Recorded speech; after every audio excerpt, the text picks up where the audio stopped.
Pastor Taylor, we received an email from Liesel who asked a question about Daniel 11, verse 45, and why we say and instead of in the glorious holy mountain.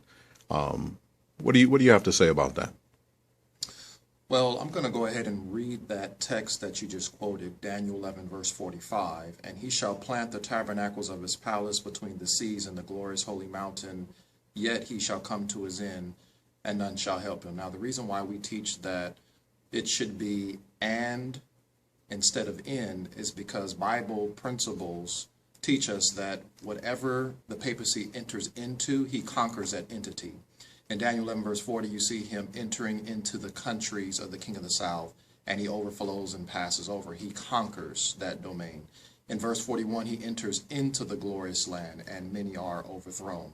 And then in verse 42 and 43, he enters into the countries of the land of Egypt, and they shall not escape. So we see him conquering and to conquer.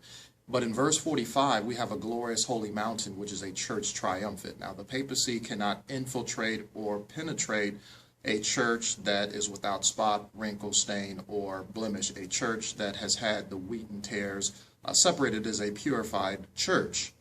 In Joel chapter 3, verse 17, we're going to find that Bible prophecy is very consistent with the fact that the king of the north, he comes to his end between the seas and the glorious holy mountain with none to help him.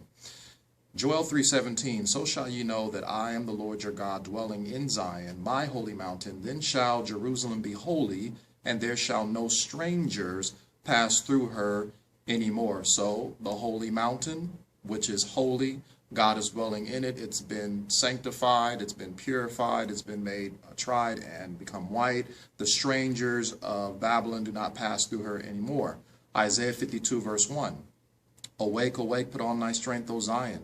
Put on thy beautiful garments, O Jerusalem, the holy city. For henceforth there shall no more come into thee the uncircumcised and the unclean. The uncircumcised and unclean, again, are symbols of the dragon, beast, and false prophet.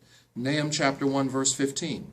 Behold upon the mountains the feet of him that bringeth good tidings, that publisheth peace. O Judah, keep thy solemn feast, perform thy vows. For the wicked shall no more pass through thee, he is utterly cut off. So this is the reason why the wicked cannot pass through, the uncircumcised, the unclean, the strangers, because they will be cut off. Micah chapter 5, verses 5 through 6. Now here's a text that is often used to try to support the fact that it really should be in instead of and. But let's look at this verse. Micah 5, verses 5 and 6. And this man shall be the peace when the Assyrian shall come into our land, and when he shall tread in our palaces. Then shall we raise against him 7 shepherds and 8 principal men. Now we find that him entering in, the Assyrian being a symbol of the papacy, he enters into our land. This is the glorious land of the United States of America, Daniel 11, verse 41. And then it says he's going to enter into our palaces. Well, we know that kings, rulers, and governors are in palaces. This is talking about when the papacy is able to capture and actually subvert and to manipulate the governmental legislative powers, where we know that the lawmakers in the land are going to have to pass the Sunday law, and so thus the Constitution will be repudiated.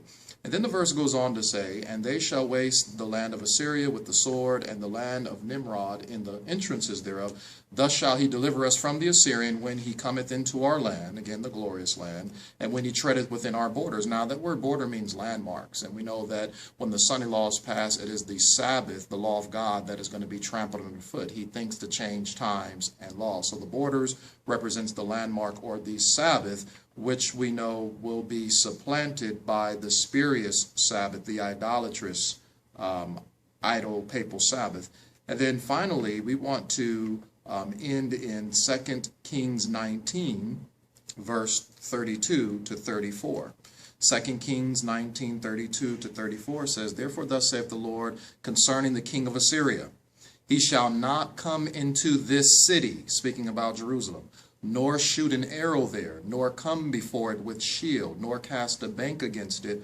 By the way that he came, by the same shall he return, and he shall not come into this city, saith the Lord. For I will defend this city to save it for mine own sake and for my servant David's sake. So In the last days, the king of Assyria is not going to be able to enter into the city. He's not going to shoot a bank or an arrow against it. God is going to defend it. In the same way that he came is the way that he goes out. And when you continue to read what happened to Sennacherib, the Bible tells us that when he entered back into his own lands, his two sons finished him off. And of course, this is a type of what will happen in Daniel 11, verse 40 to 45. So for these reasons, we believe that it should be and instead of in, because Bible prophecy teaches us so. And so we hope that this has answered your question. And as always, we hope that your eyes have been enlightened as you've tasted a little of this honey.